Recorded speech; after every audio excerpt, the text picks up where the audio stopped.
يا أيها الناس إنا خلقناكم من ذكر وأنثى وجعلناكم شعوبا وقبائل لتعارفوا إن أكرمكم عند الله أتقاكم إن الله عليم خبير. بسم الله الرحمن الرحيم. الحمد لله رب العالمين والصلاة والسلام على رسول الله وبعد. حلقته كوان كسهري وحين وقسو هدليني أخلاق دا wada noolaanshiyaha oo Allah subhanahu wa ta'ala uga hadlay suurada al-Hujurat. Xalqadii tan ka soo horeysay waxaynu soo sheegnay waxyaabaha naga caawin kara wada noolaanshiyaha bulshada waxaa kamid ah in aynu noqono ummad xagga islaaxa mar walba u taagan oo heegan u ah. Sidoo kale mar walba islaaxa si azmi ah oo go'aan leh iyo hazmi mar walba islaaxa ugu taagan. Xalqada aynu tan maanta uga hadlayno marka waxa la islaaxinayo wax muhiim ah oo loo baahan yahay ayaa jirta oo qof waliba oo aqli Allah subhanahu wa ta'ala uu geliyay oo iska fahmi karayo. Xalqadan waxaynu uga hadlaynaa waxa weeyaan waxa loo yaqaano al-adl fi al-islah. Marka aynu wax islaaxinayno in aynu noqono ummad cadaalad fasha. Cadaaladda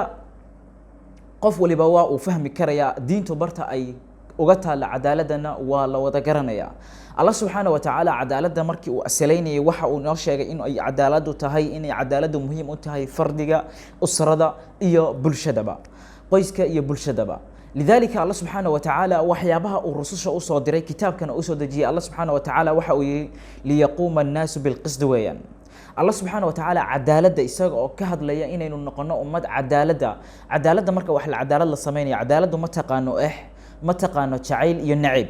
ما تقانو كم با إيدو يا كم با إيجفوق. لذلك الله سبحانه وتعالى قضب كإسقى أنه أصلنا وكأرنا كونوا قوامين بالقسط شهداء لله ولا يجرمنكم شنآن قوم على ألا تعدلوا. قالوا أدو عريسنتين درتد عدالة يا سيدي كل حين اعدلوا هو أقرب للتقوى. لذلك الله سبحانه وتعالى برتن وحي اسكحري عبسيدة التقوى يا عدالة. عدالة أيضا مر ولا بوحيت هي أقرب للتقوى. cadaaladda in la sameeyana waxa ku dhisma bulshada oo ku kabacda oo noqota bulsho horumarsan. lidalika Allah subhanahu wa ta'ala suuratul hujurat markii uu ka hadlayay waxa uu inoo faahfaahiyay cadaaladda meesha aqsa ah isaga oo nooga soo qabtay inaynu qolooyin haday isdagaalaan oo bulshada kamid ah inaynu heshiisiino. waxa uu daba dhigay hadii qoladii aad heshiisiinayseen xataa haday mididiido oo anaga iniri hazmi u qaata hazmi hadii loo qaato oo qoladaasi soo laabato way markii hore nala dagaalantay ama ay dib samaysay darteed sameynina bal fa aslihu baynahuma fa in bagat ihdahuma ala al-ukhra wa anaga iniri faqatilu allati tabghi hatta tafi'a ila amri Allah fa in fa'at fa aslihu baynahuma bil adli فأصلحوا بينهما بالعدل والله سبحانه وتعالى ليه. لذلك عدالة أنا جميدا غير ربا وحاويا برشة الصوماليات هدي أيون هني لأنك عدالة بقول كي بقول وين كل ذنا بل وحال أوران كريا وحين كنا هني الصفر بل تحت الصفر. لذلك هدي ما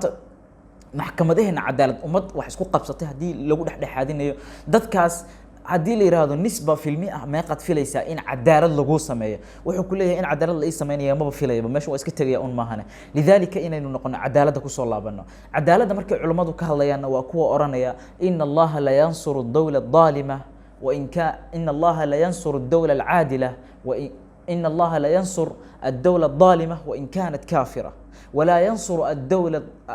الظالمة وإن كانت مسلمة. علماء هالكاس أي جارسيان معناها الدولة الظالمة دولة عدالة فشا الله سبحانه وتعالى وقرقاريا هبأها الدولة قال هذا سيدا سلم إذا دولة مسلمة أو ظالمة الله سبحانه وتعالى قرقاري بليه. لذلك أنا بسكستان مسلم أنها هدي أينو عدالة أنت أينو ويني أو أينو عدالة الله أنها مهلي دونو قرقار كربي. لماذا عدالة دي واحد اسكحرا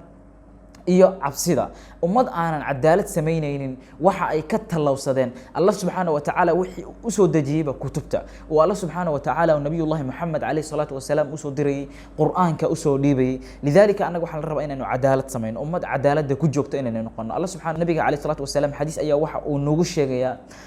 in macnaha dadka cadaalada sameeyay in Allah subhanahu wa ta'ala ala marabin min nur إني ساريهن من عند الله يوم القيامة عز وجل الذين يحكمون الذين يعدلون في الذين يعدلون الحكم في أهلهم ومال في حكمهم وأهلهم معناها كوا عدالة سمينية عدالة سمينية الحكم كودا يؤهل كودا يوحول بقى على قلل أو كحريرة cadaaladda u sameeya lidaalika midda la iska rabo waxay tahay inaynu noqono ummad cadaaladdu ay tahay lambar 1 u tahay lambar 1 anaga maxaad ka filaysaa midkeen aanu ku tuhmayno xataa inuu meelaha cadaaladaha ay loo doonto ama meelaha maxkamadaha ah aanu ku tumaynaba inay awood ku leeyihiin inuu telefishin yimaado oo yiraahdo anigaba laftigaygaba cadaalad meesha kama filayo macnaha dadka kale masaakiinta cadaalad xagee ka joogan weeyaan marka aynu noqono cadaalada aynu u soo noqono qodobka aynu uga faa'iideysanano kobaca wada noolaanshiyaha ama akhlaaqda wada noolaanshiyaha ee suuratul hujurat ka hadashay waxa weeyaan inaynu wax islaaxino marka aynu wax islaaxinayna sidoo kale aynu ku dhisno cadaaladu inay noo noqoto qodobka ugu horeeya wax waliba ummad cadaalad aanan marnaba ka tagin sida Allah subhanahu wa ta'ala sheegay macna wala yajrimannakum shana'anu qawmin ala alla ta'dilu lidhalika saxaabada waynu ka faa'iideysanayna khaybar rada rasuulka kaleey salaatu wasalaam markii jizyada la saaray waati uu diray Abdullah ibn Rawaha markuu u tagay waxa uu yiri macnaha antum abghadul khalqi ilayya macnaha qataltum anbiya Allah wa kadhabtum ala Allah sidaasna iguma xambaarayso inaan idin cadaalad fali waayo ayuu leeyahay macnaha qodobkan ayuu fahansanaa macnaha si waliba inaan cadaaladda marnaba laga suulin oo marnaba laga tagin xalqadan halkaas ayaan ku soo koobaya waxaan rajaynayaa qodobka xalqada mawduuceeda ama mafhuumkeeda guud inaad ila fahanteen aad baad u maasantiin wassalaamu calaykum waraxmatullaahi wabarakaatuh